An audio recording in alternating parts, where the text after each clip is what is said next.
Vinayak adalah orang terkaya di India. Bahkan pisau cukurnya terbuat dari emas murni. Seluruh hartanya setara dengan keluarga kerajaan. Tapi tidak ada yang mengira, belum lama ini, dia hanya orang miskin yang tinggal di daerah kumuh. Bahkan, dia bertahan hidup dengan mencuri. Tidak ada yang tahu dari mana uangnya berasal. Hingga suatu hari, tiba-tiba dia memiliki sesuatu, yaitu koin emas yang jumlahnya tidak terhingga. Dan rahasia di balik koin emas itu tersembunyi di rumah kuno yang jauh dari kota.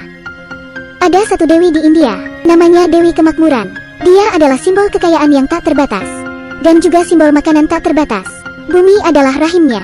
Di awal penciptaan manusia, dia melahirkan 160 juta dewa.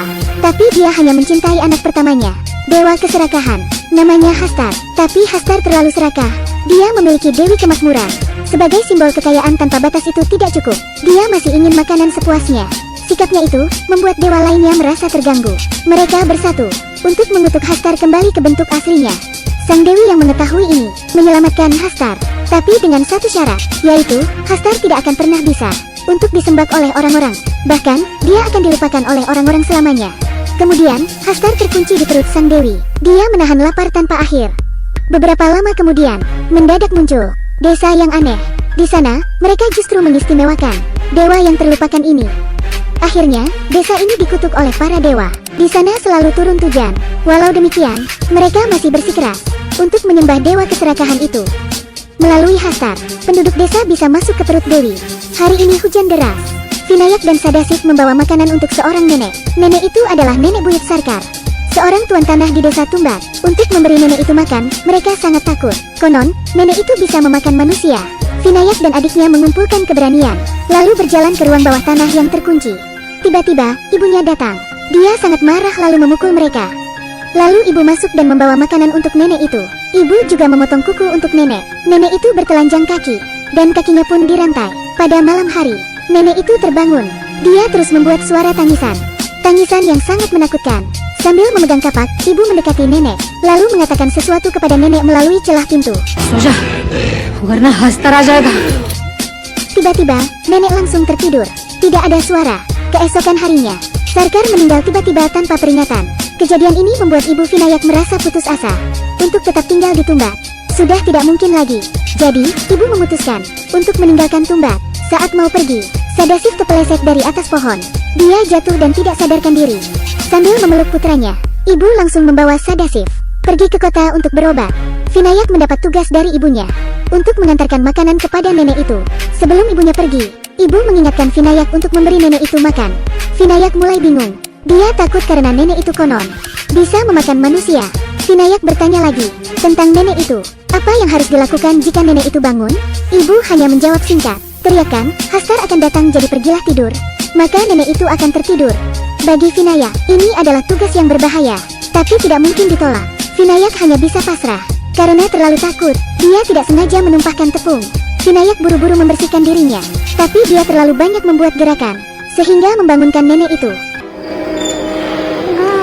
Hal ini membuat Vinayak ketakutan. Dia menuju ke tempat nenek itu, lalu membungkuk untuk mencari tahu.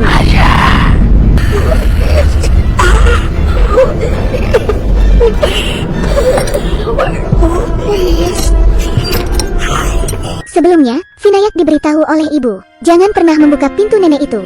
Namun, satu kata yang diucapkan nenek itu membuat Vinayak kembali ke nenek itu. Benar saja, keserakahan itu membuat rasa takut menjadi hilang. Vinayak membuka pintu itu, tapi detik berikutnya dia justru menyesalinya. Karena nenek tua itu ternyata ingin memakannya. Yang lebih mengerikan adalah, Vinayak lupa pesan ibu tadi tentang kalimat yang harus diucapkan saat nenek itu terbangun. Ketika dia ingin melarikan diri, sudah terlambat. Kakinya dipasung oleh nenek itu. Nenek itu sangat lapar. Dia menyeret Vinayak saat akan demakan. Vinayak akhirnya ingat kalimat itu. Akhirnya, Vinayak selamat. Tak lama kemudian, ibu sudah pulang. Ibu mengabarkan bahwa Sadasif sudah meninggal. Karena itu, ibu memutuskan untuk pergi dengan membawa Vinayak keluar dari Tumbak. Namun, Vinayak yang serakah merasa sudah menguasai nenek itu. Dia merasa mampu menghadapi nenek itu. Vinayak tidak tahan dengan harta nenek itu. Jadi, dia berpikir untuk kembali untuk menanyakan keberadaan harta karun itu. Jika nenek itu tidak mau mengatakan apa-apa, Vinayak akan menyiksa nenek itu sampai nenek itu mengatakan di mana harta karunnya. Saat itu, Vinayak sangat bersikeras untuk mendapat harta karun. Dia telah dibutakan oleh keserakahan. Ibunya sadar lalu berpikir bahwa keserakahan Vinayak itu membuat marah para dewa, sehingga dia dikutuk dengan meninggalnya Sadashiv. Karena itu, ibunya memaksa Vinayak untuk bersumpah. Bahkan seumur hidupnya, dia tidak akan kembali lagi ke desa ini. Vinayak setuju. Begitu benih keserakahan ditanam, bagaimana bisa mudah hilang? Sangat tidak mungkin untuk menjauhkan diri dari harta yang ada di depan mata. 15 tahun kemudian, Vinayak melanggar sumpahnya. Dia kembali ke desa ini. Vinayak menendang pintu kayu hingga terbuka. Dia kembali ke rumahnya yang dulu. Di sana dia masuk ke tempat nenek itu. Vinayak menemukan tubuh nenek itu sudah tinggal tulang. Namun, jantungnya masih berfungsi. Meskipun tidak makan dan minum, nenek itu masih bisa bertahan. Hingga 15 tahun, tulang belulangnya menyatu dengan rumah. Tubuhnya berubah menjadi akar pohon.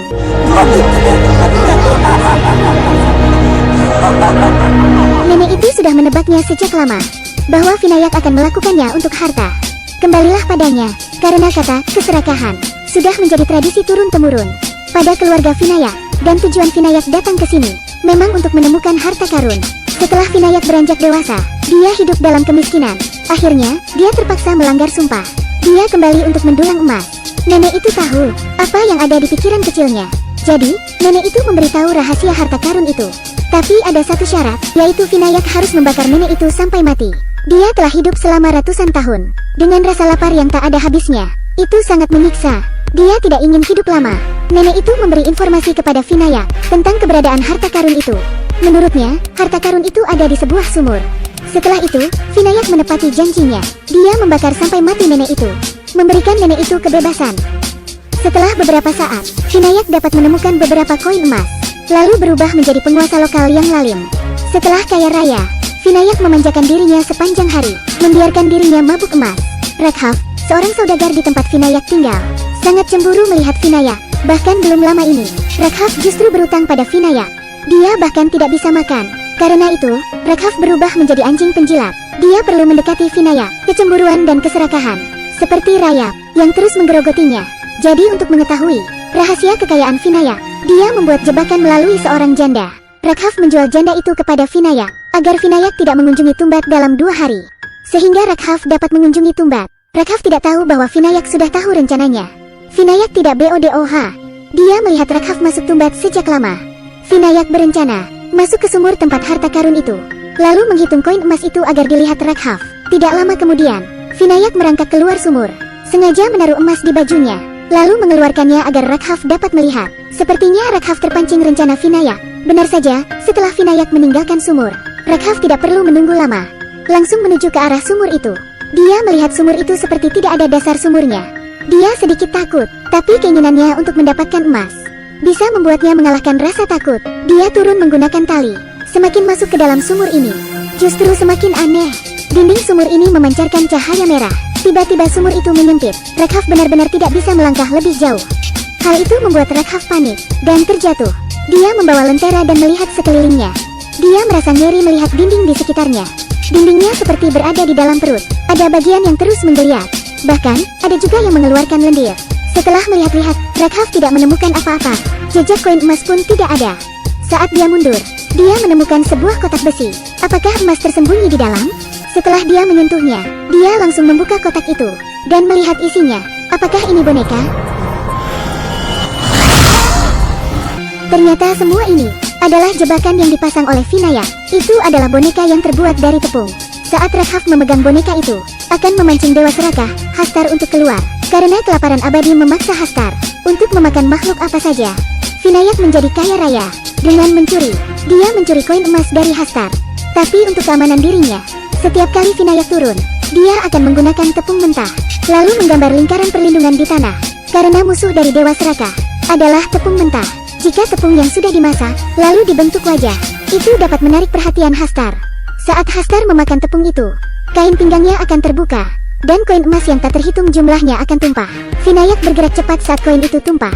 Jika tidak, Hastar akan menggigitnya. Dia berusaha untuk segera naik. Jika digigit secara tidak sengaja, dia akan menjadi setengah Hastar. Di masa-masa itu, Hastar menahan lapar dan memberikan rasa sakit pada tubuhnya. Nenek Vinayak adalah alasan mengapa dapat hidup lama. karena dia digigit Hastar dan hidup bersandar dari Hastar.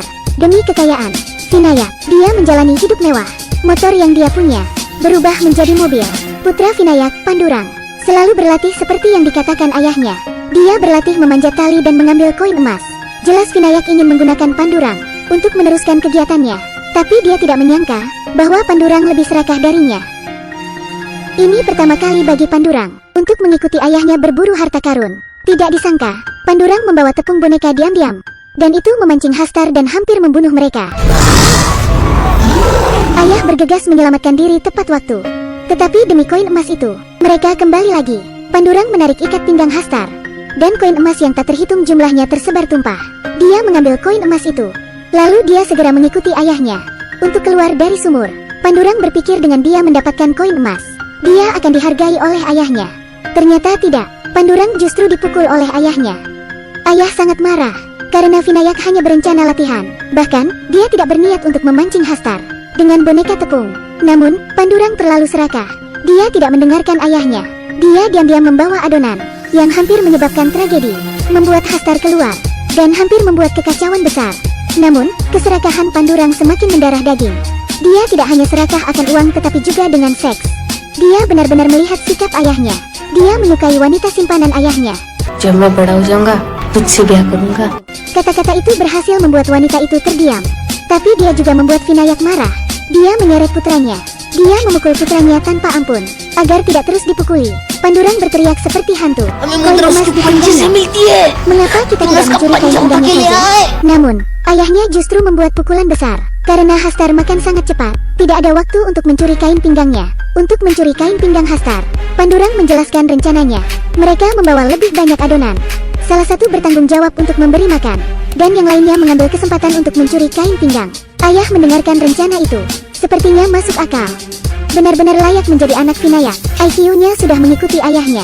Di bawah rencana Pandurang, keesokan harinya, Vinayak membawa Pandurang untuk membuat tepung wajah sebanyak-banyaknya. Tapi ketika mereka turun dan berada di perut Dewi, kecelakaan itu terjadi. Vinayak menyadari suatu hal, bahwa banyaknya tepung wajah yang dia bawa, maka jumlahnya sama dengan wajah yang keluar. Vinayak kaget dengan banyaknya wajah Hastar yang keluar. Mereka berdua mulai panik. Mereka terkepung. Hastar asli, ini adalah perwujudan dari keserakahan.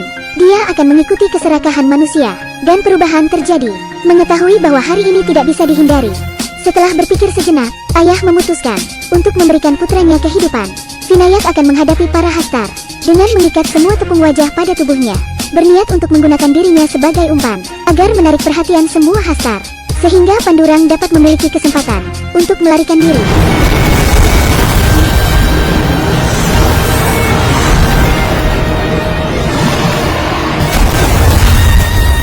Sehingga Pandurang dapat selamat. Namun, sekujur tubuh Vinayak digigit Hastar. Setiap manusia yang digigit Hastar akhirnya akan menjadi setengah dari Hastar. Saat akan menjadi monster, ayah menyerahkan kain pinggang Hastar kepada Pandurang. Tapi kali ini, putranya tidak akan mengambilnya. Dia menangis dan menyalakan api, melemparkan ke arah ayahnya.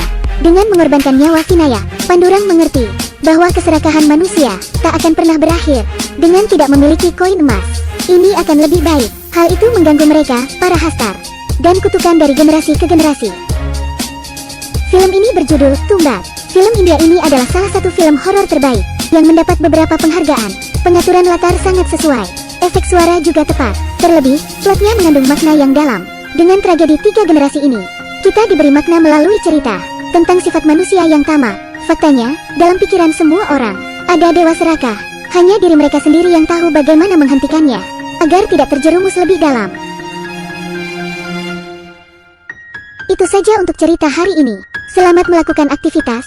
Jika Anda memiliki cerita yang ingin kami ulas, atau film yang ingin Anda tonton, tolong beritahu kami. Jangan lupa follow dan like akun kami. Terima kasih. Sampai jumpa gelombang.